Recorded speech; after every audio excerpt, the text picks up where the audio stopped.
Learn carpentry, shop outrageously. Only on Round. এই Asia cup Bangladesh নেবে।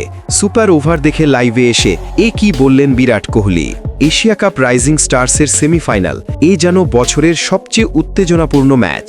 দোহায় শুক্রবার ভারত বনাম বাংলাদেশ এ ম্যাচে ছিল ড্রামা, চাপ, ভুল, আবার মহাপ্রত্যাবর্তন।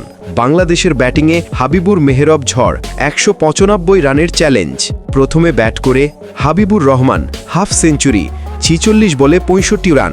শেষ দিকে মেহরব হোসেন ১৮ বলে ৪৮ রানের আগুনে ক্যামিও। বাংলাদেশ তোলে ১৯৫, যা সেমিফাইনালের চাপের ম্যাচে বিশাল স্কোর। ভারত ম্যাচটা টাই করে আর ম্যাচ ঢুকে যায় মৃত্যুঞ্জয় সুপার ওভারে। ২০ ওভার শেষে ভারতও ঠিক ১৯৪ রান তোলে। ম্যাচ টাই, স্টেডিয়াম স্তব্ধ।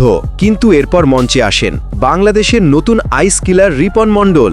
সুপার ওভারে রিপনের ২ বলে ২ wicket, Bharat all out. Super ওভারের প্রথম ডেলিভারি, জিতেশ শর্মা আউট। পরের বল আশুতোষ শর্মা আউট, ২ বলে ২ উইকেট, ভারত ০ রানে ধস। ধারাভাষ্যকারেরা চিৎকার করে বলেন, এটা মুস্তাফিজুর রহমানের ছায়া। রিপন মণ্ডল এই ম্যাচের নায়ক। শেষ পর্যন্ত ১ রানে জয় তুলে নেয় বাংলাদেশ। বাংলাদেশের লক্ষ্য ছিল মাত্র ১ রান।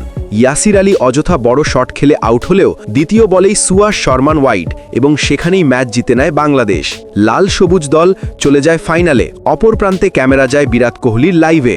আর সেখানেই আসলো দিনের সবচেয়ে বড় বিস্ফোরণ। বিরাট কোহলির লাইভ স্টেটমেন্ট ক্রিকেট দুনিয়ায় তোলপাড়। লক্ষ লক্ষ দর্শকের সামনে বিরাট বলেন, এবারের এশিয়া কাপ বাংলাদেশই নেবে। ওদের খেলা অসাধারণ, বিশেষ করে রিপন মণ্ডল। রিপনের বল কেউ ঠিকভাবে পড়তেই পারে না। সে আমাকে মনে করিয়ে দিল মুস্তাফিজুর রহমানকে, বাংলাদেশের দ্বিতীয় ফিজ রিপন। তার এই কথা মুহূর্তেই ক্লিপ হয়ে ছড়িয়ে পড়ে সোশ্যাল মিডিয়ায়। কমেন্ট বক্স ভরে যায়। বিরাট কোহলির ভবিষ্যৎবাণী, বাংলাদেশ চ্যাম্পিয়ন। রিপন বাংলাদেশের নতুন সুপারস্টার। বিশ্লেষকদের মতে এই জয় শুধু ম্যাচ নয়, মানসিক যুদ্ধ জিতল বাংলাদেশ।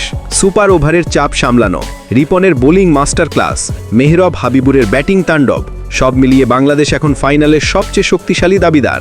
বিরাটের মন্তব্যে স্পষ্ট, এই বাংলাদেশকে ভয় পাচ্ছে বড় দলগুলোও। এখন সব নজর তাকিয়ে বাংলাদেশ বনাম পাকিস্তান ফাইনাল শোডাউন।